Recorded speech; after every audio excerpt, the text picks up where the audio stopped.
Hello mga katropa! Nasaan tayo? Saan ba tayo? Arroceros Forest Park in Manila. Alam mo yung fairness, maganda, pwede na siya. Libre.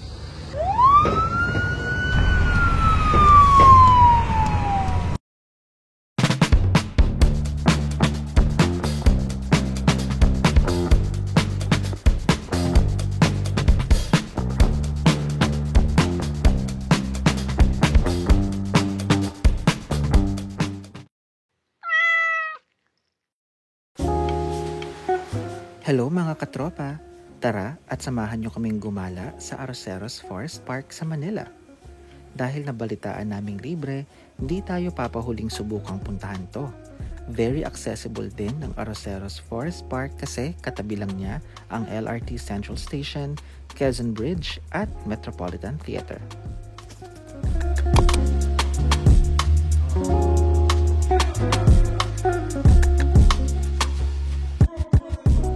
Pagdating sa entrance ng park, iisipin mong parang plaza lang siya pero meron pa palang papasok sa looban. Make sure to sign up sa may guard station and they will let you in afterwards. Bubungad sa iyo ang napakagandang greenery ng park na hindi mo i-expect na meron pa pala sa Manila. Konti pa lang ang mga tao kaya nakakaenggan yung gumala at maglakad-lakad. Malawak at malaki ang park kaya hindi ka mauubusan ng pupuntahan. Kaya we challenge you to check them all. Pwede ka nang pumunta dito para mag video, TikTok. at kung ano-ano pa. At Pero, bawal ang mga SLRs or digital camera. bawal din pagkain, iiwanan sa guard ng food. So, just bring yourself and your phones. Pero maganda, tahimik siya. So, perfect place to Hang out. Tapos may kulay yung fountain, may pailaw. Let's wait. Mamaya papakita namin sa video. Grabe, we need more parks like this in Manila. Bibihira lang ang ganito at nakakatuwang puntahan dahil nakaka-relax. Kung wala kang time mag-out of town to see a lot of greeneries at gusto mo lang ng quick chill vibes, pwedeng-pwede na yan dito sa Arroceros Forest Park.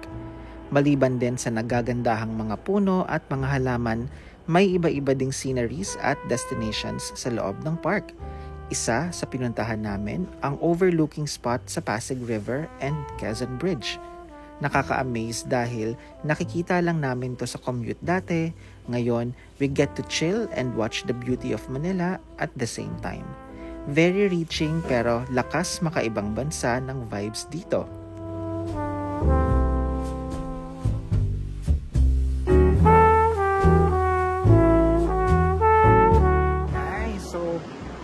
Laki pala ng Arroceros Forest Park, hindi namin in-expect. And meron pang overlooking ng Pasig River. Ilog Pasig? Ilog Pasig, Ilog.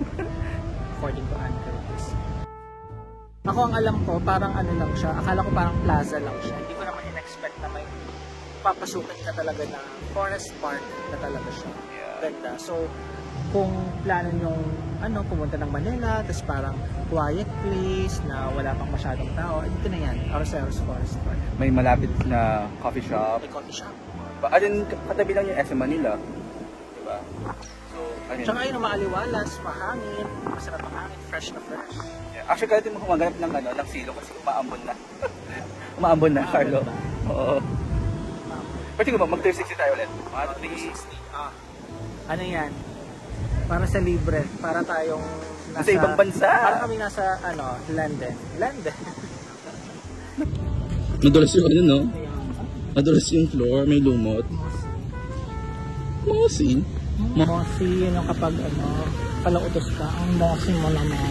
Mossy, okay. Meron pa ako sa Mossy. Kanta yun, hindi mo ba alam yung kanta? Hindi ko alam yung kantang yun. Mossy, malasing. May entry ako. Ano? Mossy. Mossy sa puso mo. Ayun.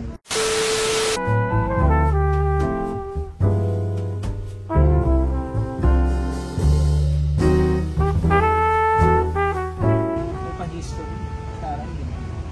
Let's see. Postcard of Manila, early 1960s.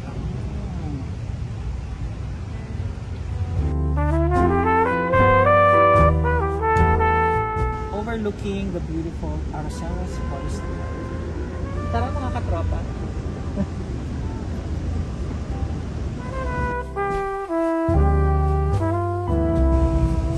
Alam niyo ba kung bakit may numbers yung mga puno? Kasi mamaya maglabas natin, iraraffle kung ano yung hinawakan mo. Mananalo ka ng prize. Yung numbers sa trees is yung kung kailan or pang ilan sila tinanim ng puno. Ganun yun. Dito binasa yung nandun kanina, Carl. Dito binasa yung mga facts. So, information. Alam niyo ba kung bakit may kulay yung fountain? May kulay yung ilaw niya. Bakit? Kasi speaker yan. Bluetooth mo yan. The Bluetooth device is ready to pair. Nek.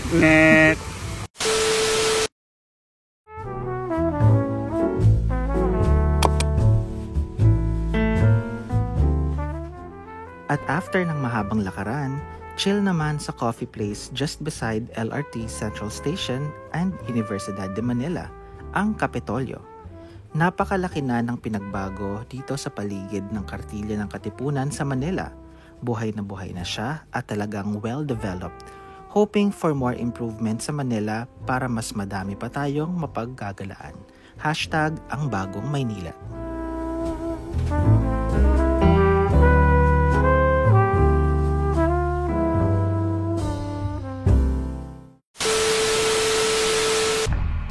Bago matapos ang araw, things escalated and my phone was stolen and we ended the day sa police station sa Malate.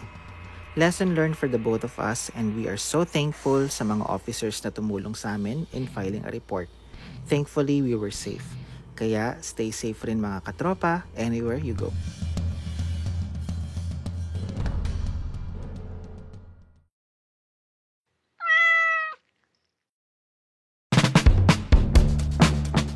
How about you? Where is your next destination?